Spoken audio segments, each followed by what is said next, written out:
Good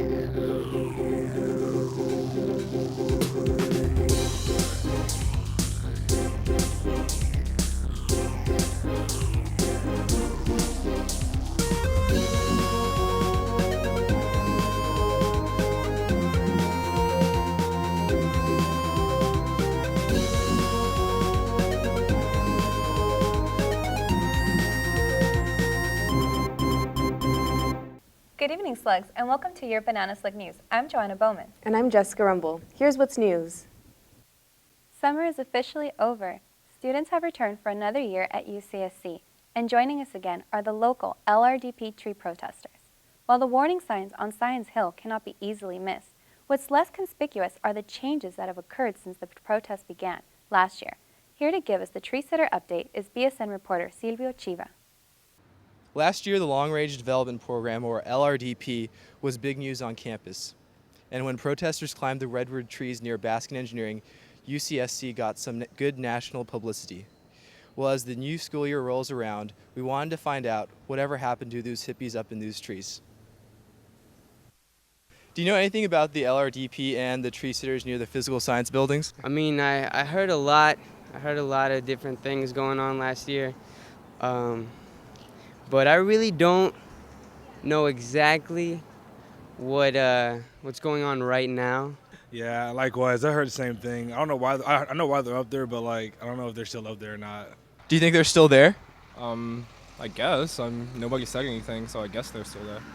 Do you know if anything happened over the summer with the tree sitters? To my knowledge, I don't think so. I know there were a lot of protests, but I don't think it had to do with the tree sitters. But I don't even know if they're still in the trees. Are they still up there?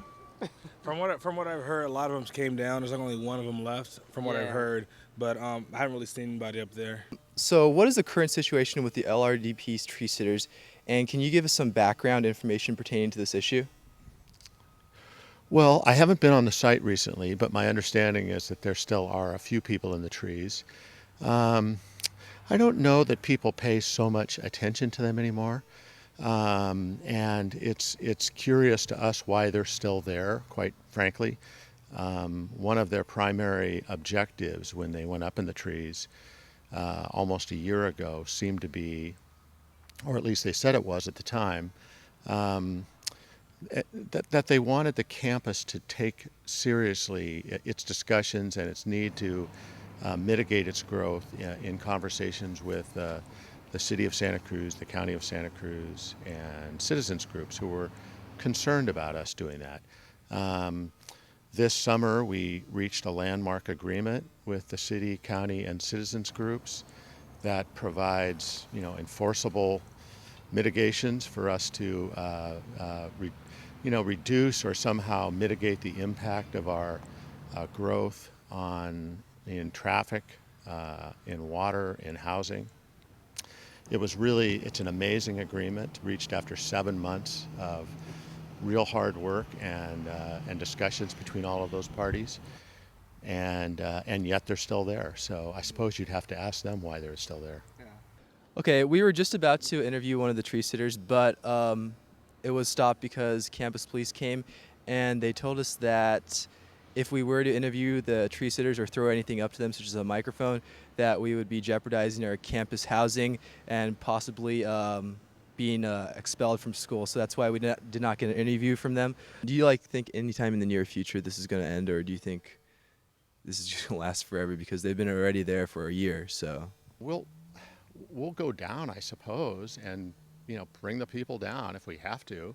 But obviously we're hoping that it doesn't get to that. who knows when the tree sitters will come down, if ever. So now you guys can sleep well since you've had your annual tree sitter update.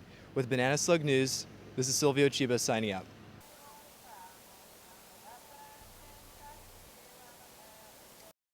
Santa Cruz State Park officials are still investigating what caused a sand collapse at Natural Bridges that resulted in the death of a local 11-year-old boy. According to witnesses, 3 boys were playing in a pre-existing cave on Saturday, October 11th, when the side of the dune collapsed.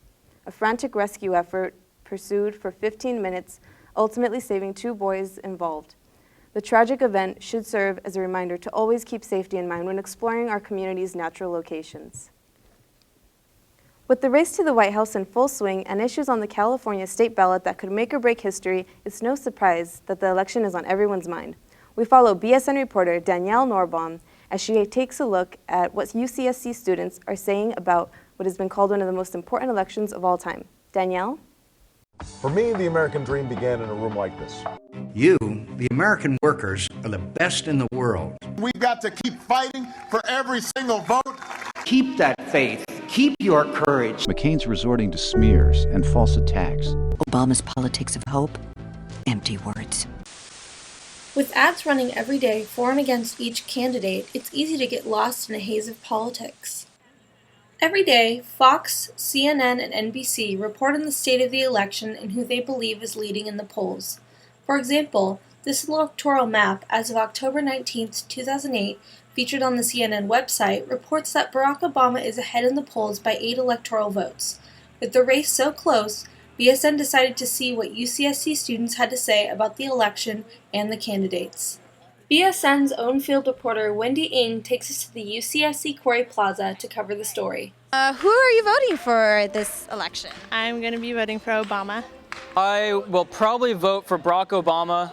Barack Obama, obviously. Not registered to vote, and I won't be voting this election. I will probably vote for Obama. Barack Obama. I plan on voting for Barack. I am voting for John McCain. I'm voting for Obama. I think I'm going to vote for Obama. I'm still teetering on edge on who to vote for. I believe I will vote for Obama. I'm voting for Barack Obama. Wendy was also able to talk with Victor Sanchez, the Vice Chair of External Affairs with the Student Union Assembly, who is out in the quarry registering people to vote. How informed do you think the students here are at UCSC? Well, regarding the hype that has been around this election and the fever that has kind of caught the nation by storm, students I feel are very informed in terms of the presidential race. So what are some of the reasons that UCSC students choose to vote for Barack Obama? I want to vote for Barack. I agree more with his policies and how he plans on running it, especially regarding the war and the environment. I also feel like his youth and his inexperienceness is not necessarily a bad thing because it's making him more open to making kind of bold changes. I like his foreign policy, very strong foreign policy. That's good stuff. I like it. He also wants to bring more attention back to, current issues in the U.S., helping the people here. Some of the greatest leaders in history have been people who lacked experience. The fact that one has not been molded by tradition is enough for that person to be able to make actual change, not just manipulate the conservative nature that politics has imposed on them. And what are the reasons why the Republican that Wendy spoke to was going to vote for John McCain? I especially like John McCain's view on things a little bit more. He's more focused on honor than Obama. He's a very strong candidate, and he's a very liberal conservative, which would be good for a little bit of balance with a liberal House and a liberal Senate. And what about the non-voter? I see politics as not really being the solution to the world's problems. I see problems more being things like greed, materialism, and I think that political solutions possibly can change things slightly, but I think they don't have any long-term lasting solutions.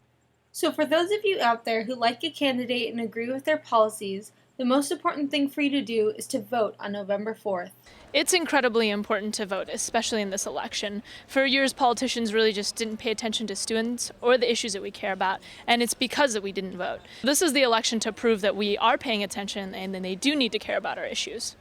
It is important to vote for one simple reason.